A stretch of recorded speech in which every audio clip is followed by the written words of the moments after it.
Welcome to Construction Champions Podcast, where we are burning the house down and rebuilding it twice a week. I'm your host, Rod Nussbaum, and I am here to help you become the champion that you're meant to be. Along with our amazing guests along the way, we will provide you with the resources, the latest and greatest. You will sit down with disruptors in the construction industry. And my goal from day one has always been to change the mindset around the construction industry. No more where we let the 3% of bad apes dictate the entire reputation of. Welcome back, Construction Champions, to another episode. I'm your host, Ron Nussbaum. I am the founder and CEO of BuilderComms, and I am here to help you connect with construction champions, to have conversations that will raise the bar in your life, your business, everything about it. We are here to help change the mindset around the construction industry. And as always, like I say, you didn't show up for me. You showed up for our amazing guests. And today is no different. And it is fantastic to have you with us today. Ron, it's exciting to be here to talk about something that I've been focusing on for over 45 years in this construction industry. So I'm excited. I'm excited too. I always love it when we get people on here that have been around the construction industry for generations. I've only been around it for about 15 years and came to love it about 2010. So before we dive into it, why don't you introduce yourself to all the construction champions out there? Wow. Well, my name is McNeill, and I help elevate small entrepreneurs in the construction industry to go to the next level. And like I said, I'm celebrating over 45 years in the construction industry as one of the first Black female contractors in my state of Florida operating at the level that we do. Started as a small sub, then a small prime, and right now we focus on billion-dollar programs. And so, owner of five businesses in total, but the first love is construction. So that is what I'm excited to talk about today. Well, I'm excited as well. 45 years plus of industry knowledge. This is going to be an amazing conversation. So let's dive right into it. I'm going to ask the $1 million question, and that is, what makes a construction champion? Well, for myself, I can just speak for myself. I believe that what makes a construction champion is an individual who I have a framework that I teach my construction consulting clients that starts with knowing who you are in this industry in terms of your craft. Oftentimes as small entrepreneurs, we try to be all things to everybody, and we end up being nobody to everybody. And so the first step, I believe, that makes us a champion in this industry is being very clear about who we are and who we serve as a part of your trade, your profession, whether you're a professional in this industry or whether you're in the trades. And as a small business myself, I started out like many of us, whether it was painting or roofing, whoever had a project, I raised my hand, I'll do it. And one thing led to another, and I realized there was no way I was going to compete in all things. But the second area I think that makes a champion is the fact that when we say we're in the business, Ron, of construction, I believe that we're actually in 5 different businesses. So the second area I believe that makes a champion is and small business in this construction industry that knows the business of the operations of that business. And early in my career, Ron, I would tell my friends when they would ask me about partners, I say, my unofficial partners at that time was the IRS and workers' comp. And I know nobody listening to me that's a small business in construction. I know you cannot relate to that. But at one point, my business grew to where I was operating at an $80,000, $90,000 a week payroll, just payroll alone. And so you can imagine all the other things that were with that. But the third area I believe that makes a champion in this business of construction is what industry are we in, Ron? Oftentimes, we don't stop to realize that champions come up through industries. For example, you know, if I'm a painter, which I'm not, but if I were a painter, because I'm a general contractor, but if I were a painter, am I in the facilities industry? Am I in the healthcare industry? Am I in the transit industry? What about water? What about airports? What about ports? What about roads, highways? And so I share that because champions in industries come up through industry associations, professional associations, and that's where champions, I believe, actually come. And then there's another one, Ron. The fourth area that I believe that makes a champion in this industry are those of us that begin to understand, especially for small businesses, that we're actually in the business of money.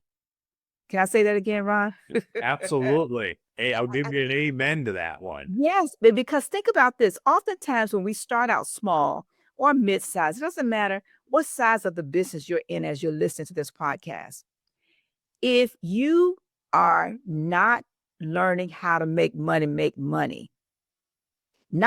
taught, Ron, in this industry how to make money. But are we ever taught? I can suggest seldom are we taught how to make the money make money. And can I share a little bit about that, champion, the money? Absolutely. Early on, Ron, I didn't realize I have an undergraduate degree in accounting, a master's in finance. I only have 2 general contracting licenses myself. No partners, no partners. But I didn't realize early on that I needed to save and I needed to invest. But I also needed to make sure that I am vested in my retirement. Can I say that again, Ron? Mm-hmm. Vested in my retirement. And as the IRS allows us, whether it is your 401k, whether it is short-term savings, long-term savings, disability insurance, all of those areas that oftentimes we don't think about. We protect the business, but am I protecting my life and my family by investing in my SEP IRA or my Roth IRA, all of these legal ways to save and invest money. So when it's time, not just to retire, but for some of us, this investment was the lifeblood for me of my business. At one point, personally, I had to loan my business almost $1 million, but I could not do that, Ron, if I had not vested and invested for 10, 20, 30 years. And I'm talking about in the beginning, Ron, I'm talking about something as simple as a $20 bill, not $1,000, but getting in the habit of learning how to analyze stocks, how to invest, but also how to make sure that I had an emergency fund, a saving fund, all of these things that oftentimes we don't think about when we start because we're so busy trying to make payroll. So those are some champions. And then the last one, Ron, I would like to suggest to all of us, and that's the business of death. So those are my champions, Ron. I love it. And you're touching on that the last one there where you're talking about planning for planning for later on, but doing it in a way that there's advantages to doing it. And for some reason in the construction industry, all we do is buy equipment and trucks when we need to divert money or whatever. But there's other ways that you can do that you get tax advantages from, but also start planning for the long term. And I think that's really not thought about at all, really. Not at all. And nobody teaches us this. And I think we are all approached by financial planners and insurance companies that want to sell us products. And oftentimes we may buy these products not realizing it may not be the best investment at the time. Because what I learned early on in my career, can I share? Yeah, share as much as we want. All right. So early on in my construction career, and people ask me oftentimes, Ron, how did I start and why did I start this business? And I go back to 1979, December 31st at 9 p.m. I picked up a copy of Think and Grow Rich by Napoleon Hill. and didn't want to go out and celebrate the new year with my husband and friends. I was just broken is where I was. But as I began to read the book, it began to read me. And Ron, the author, asked me 3 questions and gave me 6 steps to riches. And those questions have led me from that day to this.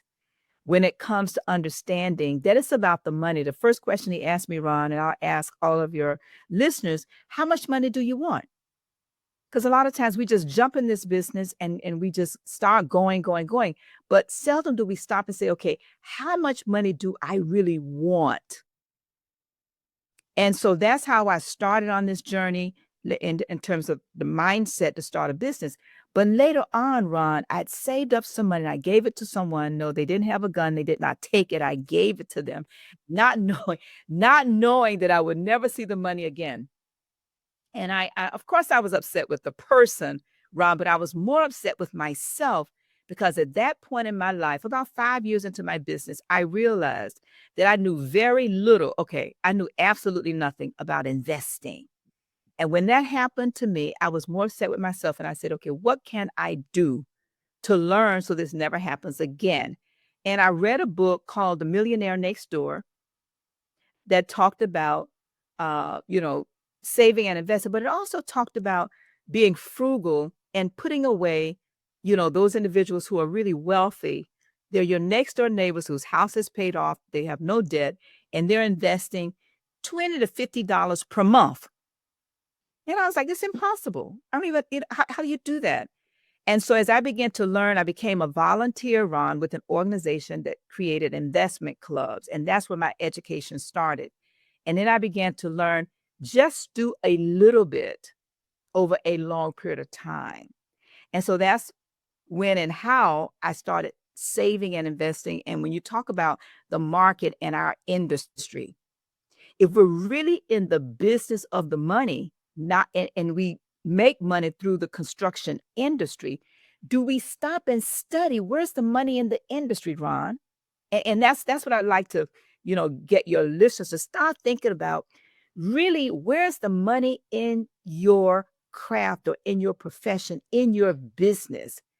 And so for me, Ron, I I started out, like I said, in the trades, and then I began to focus on concrete. So if anybody has ever been to Miami, any of your listeners, I worked on every major flagship project in Miami for a 20 to 30-year period of time by being a second-tier subcontractor to Baker Concrete. So the arena, the stadium, the airport, the rail system, we placed and finished all of that concrete. But then, Ron, what eventually happened, and I'm sure it doesn't happen to any of your listeners, is you look around and you say, but where's the money? Where's the money, Ron? We rotate that money from project to project to project. Am I talking to anybody, Ron? I'm just talking to myself. No, you're making complete sense. I know right where you're going with this, and that hopefully it's probably about ready to smack some of our listeners in the face.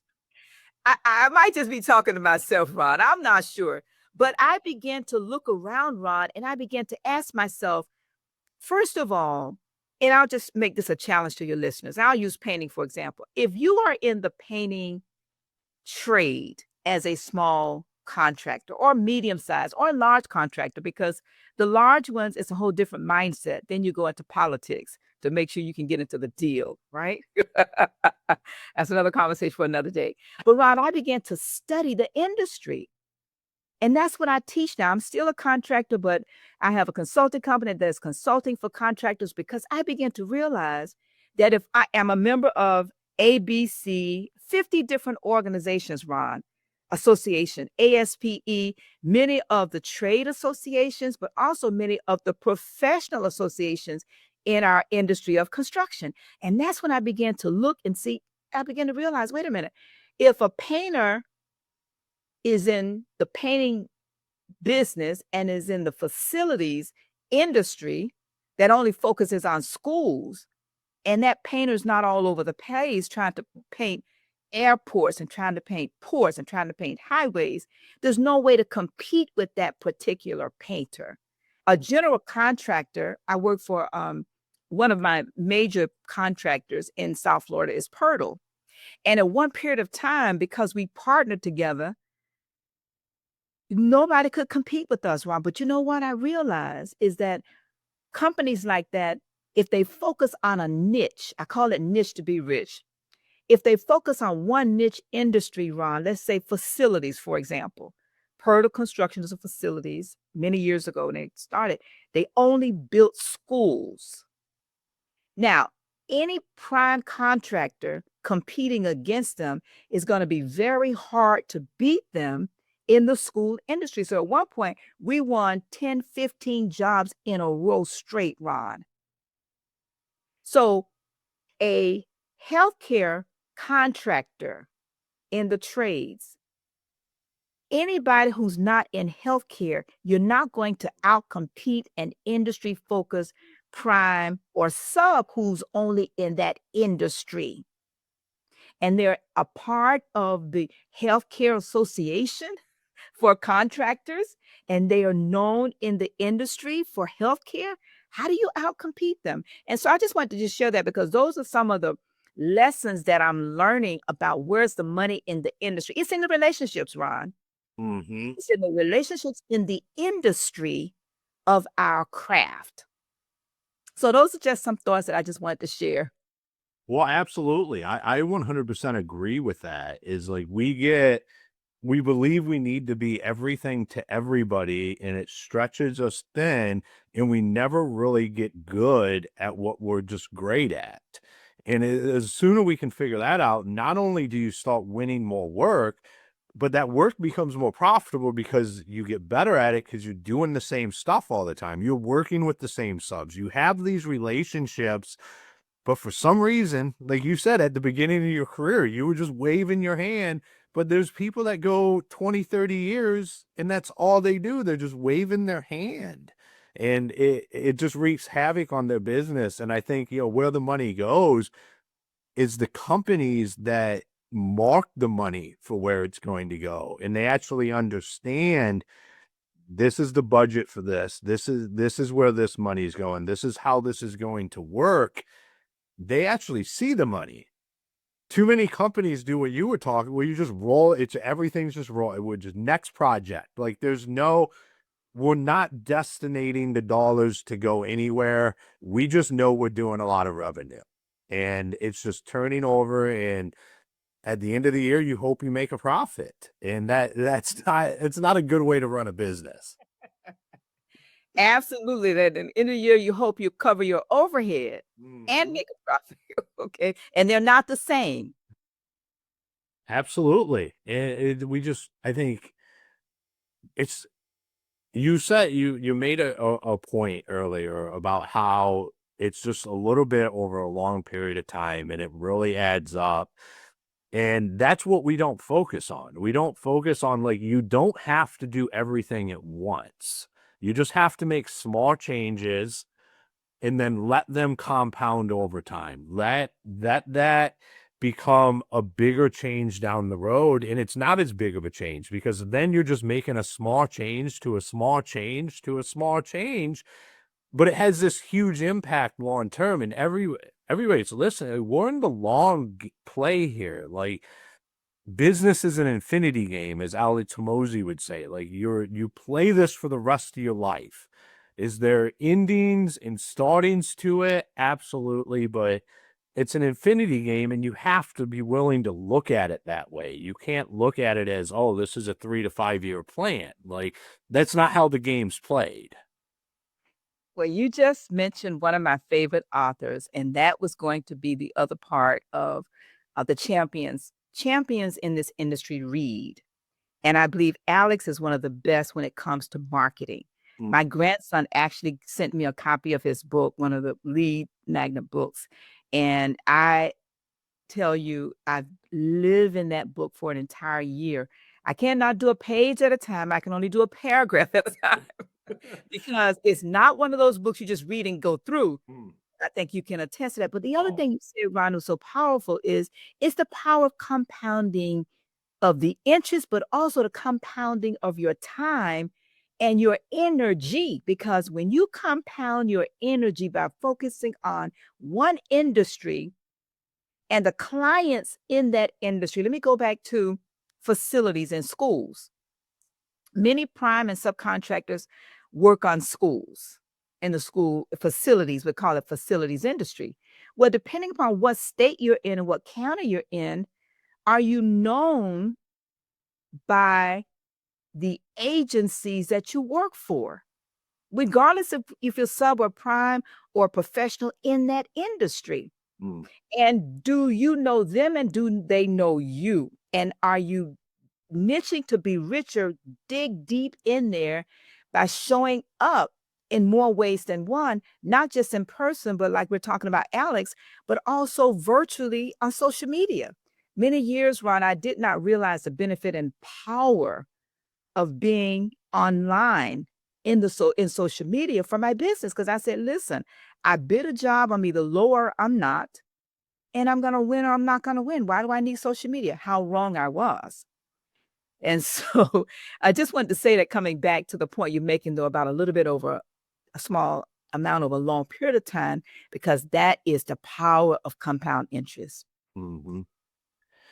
Well, you know, Ali Tamosi made the same mistake about the social media. He was anti-social media until he realized the impact that it could have on his business. And yeah, his books, they're just thought-provoking. They Exactly. make you, like, every paragraph makes you think about what are you doing? Am I doing, like, how it you can't just if you're just blowing through it, then you're just reading the book to read a book. Like, Exactly. Exactly. Exactly. Because it's one of those books you really have to implement, and everything builds on top of the next, if you will. mm, So I love to read, and one of the areas I think as champions in this industry, I believe we must stay ahead of the curve. One of the favorite books I'm reading right now, if I can share. absolutely, because my next question is going to be, what are your favorite, like, top 3 favorite books? Oh, wow. Well, I would always have to say the Bible is number one, because I think the spirit is everything. So that's going to be foundational. But in addition to that, Think and Grow Rich would be second, because I'm certified with the Napoleon Hill Foundation. I've been in the Think and Grow Rich book since 1979. But I also, one of my businesses, I build mastermind groups, free and for fee. That's another business. But one of the books I'm reading now, out of the 5, is called, Key Person of Influence. Key Person of Influence. Another one, which I'm in every quarter, I'm a part of the EOS Entrepreneur Operating System process, if you will. And we get a book a quarter, and I've read everything that they've published. But it started with E-Myth Revisited. Hmm. And E-Myth, I would encourage any business of any size in this industry, read E-Myth Revisited by Gerber, and really look at where are you in your business? Because oftentimes we start in a trade and we say, oh, I can do that. I'm going to start a business. But we come in as a tradesperson, not realizing the business of the business of the business of that trade. And is it best that you hire someone, or is it best that you become that entrepreneur? Entrepreneur. And so just reading, I probably, my goal is about 10 books a year, Ron, and I just do a few pages a day. Hmm.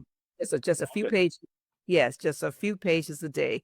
So there's so many, but again, I strongly encourage all of your listeners to think about participating in an organization that's nonprofit. So I'm not selling any products, I'm not selling anything, but there's an organization called Better Investing, Ron, which is where I began to learn as a champion in this business of construction how to save, how to invest, but also how to analyze stocks as a volunteer.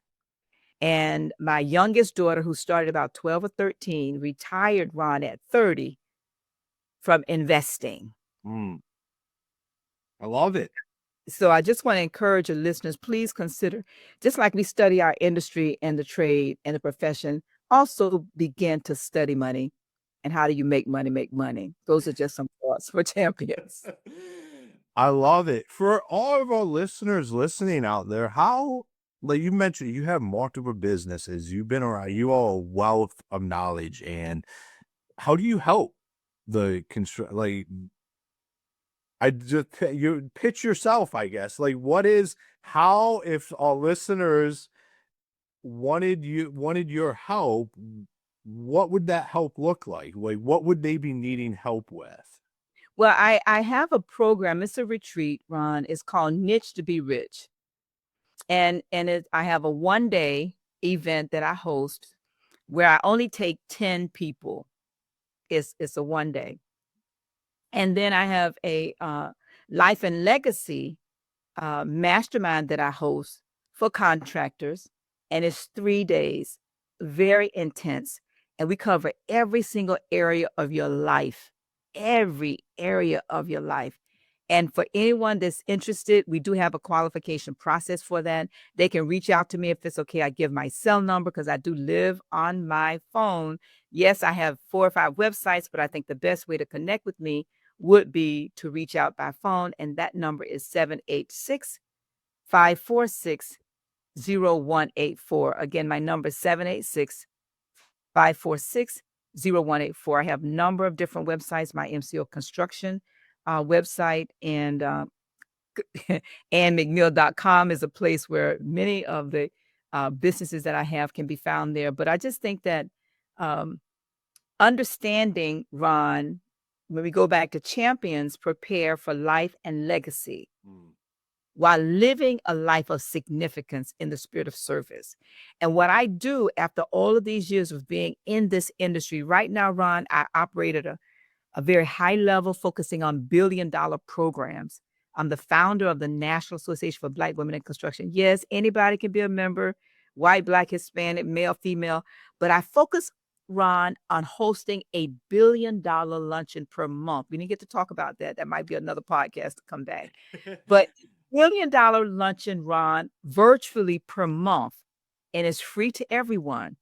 But I do that, Ron, because in all of these years of being in this business, it took me a long time to realize where's the money.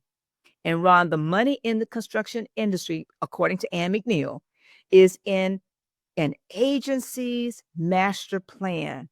It is in their 5-year, 10-year plan of all the work they're going to do that's in the billions, and their CIP construction program, right? And so once we begin to understand where the money is, like Wayne Gretzky said, the hockey player, when they asked him, how do you always know where to go? And what did he say, Ron? He said, I don't skate where the hockey puck is. I skate where the hockey puck is going. And that's what I had to learn. I'm still learning to do in this construction industry. So now I operate at the engineering level, the program management, the construction management level, providing the support to the agencies on those projects that I used to work on. So water utilities, airports, seaports, we're part of those programs now that are in the billions. But I'm still a small business, Ron. I'm still a small business. Well, And maybe a small business, but definitely a wealth of knowledge. thank you. Thank you. But I contend this for all of your listeners, Ron. For each of us, just because we are small does not mean we have to think small.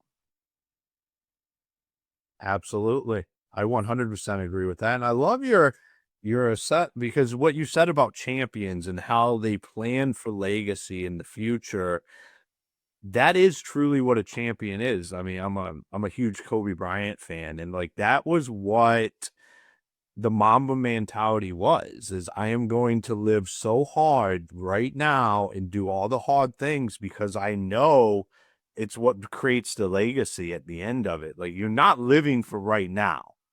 You're living for what it would become because of what you're doing right now. And that was awesome.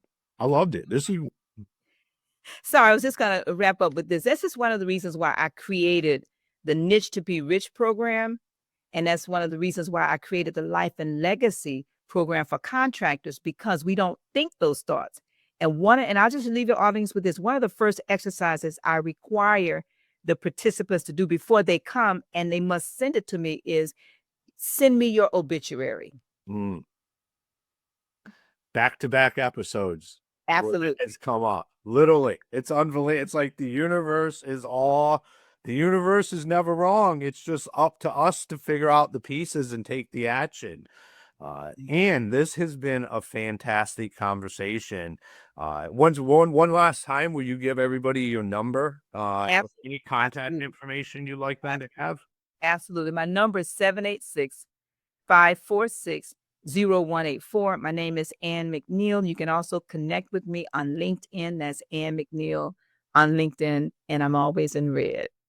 Awesome. Ann, thank you for taking the time and being on the show today. All right. Thank you, Ron.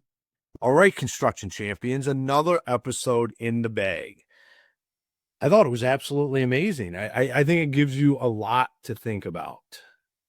We talk about niches all the time on here and making sure you do what you do at a very high level. And one of the only ways to do that is to just pick something to do it. Like, stop doing everything. I know it's so hard. We think the moment that we stop doing everything that we won't have any work, but you can come after me if this doesn't work out how I say it's going to, but typically what it does is it leads to more work because you become the absolute specialist in that area, in your area. Everybody knows you. You become the go-to company for it, and no one can compete against that. It's just kind of how it works. It's like kind of magical, but I've watched it happen so many times with businesses. And two is know where that money is coming from and where is it going? I think that's a great question to ask yourself and to take a look at. And it's not, I say, I'm the anti brand new $150,000 truck guy in the construction industry. Is I don't think we all need to have the newest model of the whatever truck. There's other places that money could be going that's going to benefit you short term and long term. It'll achieve the exact same things, but it's not going to depreciate like a brand new truck would. And I seriously think that is something people need to think about as they're building these businesses. Where are these dollars going? Where are they coming from? And tracking that. So construction champions, until next time, be the champion you're meant to be.